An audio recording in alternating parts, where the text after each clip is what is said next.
தந்தை, மகன், தூய் ஆவியாரின் பெயராலே ஆமேன். ஆன்ம வழிகாட்டி ஆகஸ்ட் மாதம் 23ஆம் தேதி ஞாயிற்றுக்கிழமை. தூய் ஆவியாருக்கு நம்மை ஒப்பு கொடுத்து மன்றாடுவோம். தூய் ஆவியே எழுந்தருள்வீர், வானினின்று உமது பேரொளியின் அருள்சுடர் எம்மீது அனுப்பிடுவீர். எளியவர் தந்தாய் வந்தருள்வீர், நன்கொடை வள்ளலே வந்தருள்வீர், இதய ஒளியே வந்தருள்வீர்.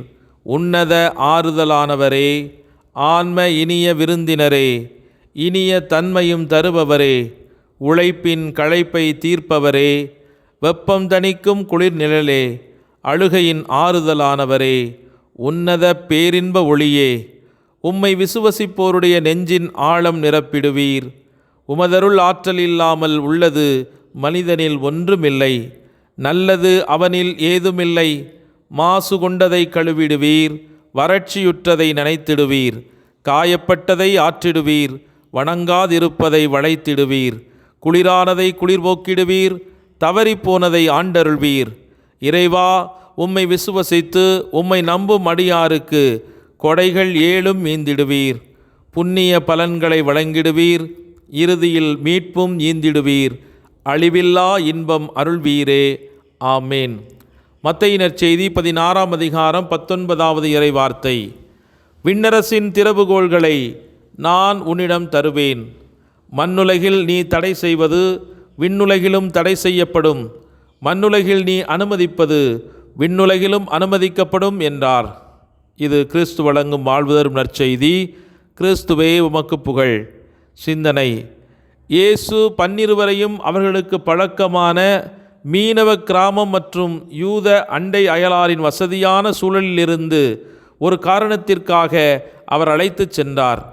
பழக்கமானதும் பாதுகாப்பானதுமான சூழலில் அல்ல, மாறாக ஆன்மீக குழப்பமும் விக்கிரக ஆராதனையும் நிறைந்த ஓர் இடத்தில் அவர்கள் தமது கேள்விக்கு பதிலளிக்க வேண்டும் என்று இயேசு விரும்பினார். ஏன்? அங்கேயும் விசுவாசம் அறிக்கையிடப்பட வேண்டும் என்பதற்காகவும், அப்பகுதி முழுவதும் பரவியிருந்த இருளை தெய்வீக அருளால் எதிர்கொள்ள வேண்டும் என்பதற்காகவுமே அவர் இந்த இடத்திற்கு சீடர்களை அழைத்து வந்தார். முதலில் மக்கள் தன்னை யார் என்று சொல்லுகிறார்கள் என கேட்டார்.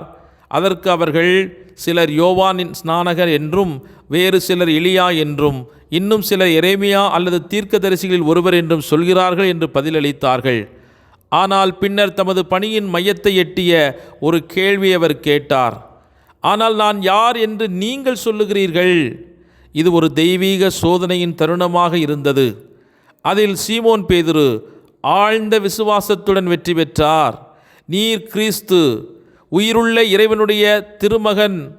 இயேசுவின் இந்த அசாதாரணமான மற்றும் விளைவுகளை ஏற்படுத்திய பதில் இன்று வரை நிலைத்திருக்கும் முக்கியத்துவத்தை கொண்டுள்ளது. அவர் அறிவித்தார், யோனாவின் மகனான சீமோனே, நீ பாக்கியவன் பெற்றவன், ஏனெனில் இதை உனக்கு வெளிப்படுத்தியது உன்னுடைய சொந்த விருப்பத்தை அல்ல, என் விண்ணக தந்தையே உனக்கு வெளிப்படுத்தினார். ஆகையால் நான் உனக்கு சொல்லுகிறேன், நீ பேதுரு, இந்த கற்பாறையின் மேல் என் திருச்சபை கட்டுவேன், பாதாளத்தின் வாசல்கள் அதற்கு எதிராக வெற்றி கொள்ளாது. விண்ணக அரசின் திறவுகோள்களை நான் உனக்கு கொடுப்பேன். நீ மண்ணகத்தில் எதை கட்டுவாயோ அது விண்ணகத்திலும் கட்டப்படும், நீ மண்ணகத்தில் எதை அவிழ்ப்பாயோ அது விண்ணகத்திலும் அவிழ்க்கப்படும் என்ற உன்னதமான அதிகாரத்தை இந்த மண்ணுலக மனிதரின் பிரதிநிதியாக இருக்கக்கூடிய பேதுருவுக்கு அளித்தார். இந்த புனித வார்த்தைகளை கொண்டு இயேசு தமது திருச்சபையை பேதுருவின் மீது நிறுவினார் என்பதையும், அவரை முதல் திருத்தந்தையாக ஆக்கினார் என்பதையும், விவிலிய மரபின்படி ஒரு பெயர் மாற்றம் என்பது ஒரு புதிய பணியையும் அடையாளத்தையும் குறிக்கிறது என்பதிலிருந்து நாம் அறிந்து கொள்ள முடிகிறது. யோனாவின் மகனான சீமோனே இனி பேதுரு என்று அழைக்கப்படவிருந்தால் கிரேக்கத்தில் பேதுரு என்றும் அரமேயத்தில் கேபாஸ் என்றும் அழைக்கப்பட்டார். இதன் பொருள் பாறை என்பதாகும். திருச்சபையின் கிறிஸ்துவின் மீது கட்டப்பட்ட பாறையின் மீது கட்டப்பட்ட உறுதியான அஸ்திவாரமாக பேதுரு இன்று விளங்குவதாக நாம் அறிந்து கொள்கிறோம். கிறிஸ்து தெய்வீக அதிகாரத்துடன் நிலைநாட்டி இருப்பதை எந்த ஒரு புறச்சமய சக்தியோ, பொய் தெய்வமோ அல்லது பூமிக்குரிய ஆட்சியாளரோ ஒருபோதும் வெல்ல முடியாது என்பதை இன்றும் திருச்சபையின் நீடித்த தன்மை நமக்கு எடுத்து காட்டுகிறது. ஆகவே இந்த விசுவாசத்தின் மீது கட்டப்பட்ட திருச்சபையின் உறுப்பினர்களாக இருக்கின்ற நாம் அனைவரும் கத்தோலிக்க திரு அவையின் தலைவர்களுக்கு, அதனுடைய பொறுப்பாளர்களுக்கு, பங்கு தந்தையர்களுக்கு நம்மையே ஒப்பு கொடுப்போம். அவர்களுக்கு கீழ்ப்படிந்து நடந்து இறைவனுடைய திட்டங்களை அறிந்து செயல்பட இறையருள் வேண்டி இணைந்து மன்றாடுவோம். ஜெபிப்போமாக. எங்களை வாழ்வித்து கொண்டிருக்கும் பரம்பொருளே எம் இறைவா, உமக்கு கோடி நன்றி ஐயா. எங்களையும் உம்மில் ஒரு கிளையாக உருவாக்கி பசுமையாக கனிகளோடு வாழ வைத்து கொண்டிருக்கும் உமது மேலான பேரன்பிற்காக, இரக்கத்திற்காக, அருளுக்காக உம்மை போற்றி துதித்து ஆராதித்து மகிழ்கிறோம். உம்மோடு இணைந்திருக்கும் வரைதான் எங்களுக்கு வாழ்வு. உம்மிலிருந்து கிடைக்கும் ஆற்றலால் தான் எங்கள் வாழ்வு பசுமையும் கனிகளும் நிறைந்ததாக அமையும் என்று எங்களோடு இன்று பேசி எங்களை ஆசீர்வதிக்கிற தெய்வமே, திராட்சை செடியோடு இணைந்த கொடி இந்த உலகத்திற்கு கனி கொடுப்பதைப் போல நாங்களும் உம்மில் இணைந்து இந்த உலகத்தில் நற்கனிகளை எங்கள் வாழ்விலே வெளிப்படுத்த எங்களுக்கு ஆற்றல் தாரும். உம்மிலிருந்து புறப்பட்டு வருகிற ஆற்றலினால் நாங்கள் வளமடைய, நாங்கள் உம்மோடு இணைய இன்று எடுத்திருக்கும் இந்த முயற்சியை ஆசீர்வதியும். ஆண்டவரே, எமது பிள்ளைகளும் உம்மோடு இணைந்திருக்கவும், உமது ஆசியால் இந்த உலகத்தில் நன்மையானதை தேர்ந்து தெளியக்கூடிய வலிமையை பெற்றுக்கொள்ளவும் நமது பிள்ளைகளை ஞானத்தின் ஆவியினால் நிரப்பவும் இடத்தில் மன்றாடுகிறோம்.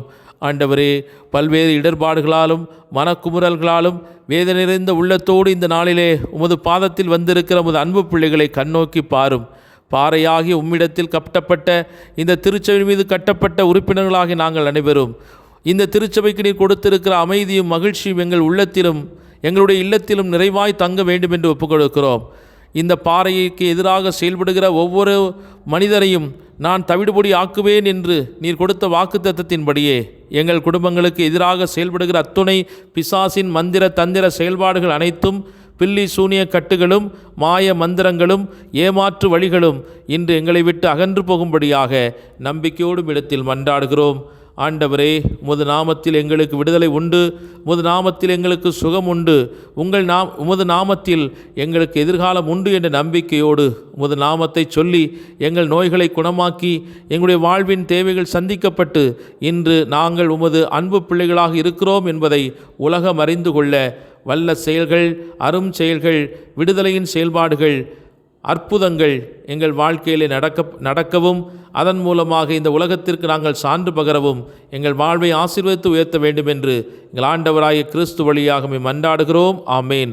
எல்லாம் வல்ல இறைவன், தந்தை, மகன், தூய ஆவியானவர் உங்கள் அனைவரையும் நிறைவாக ஆசீர்வதித்து புனிதப்படுத்தி வழிநடத்துவாராக.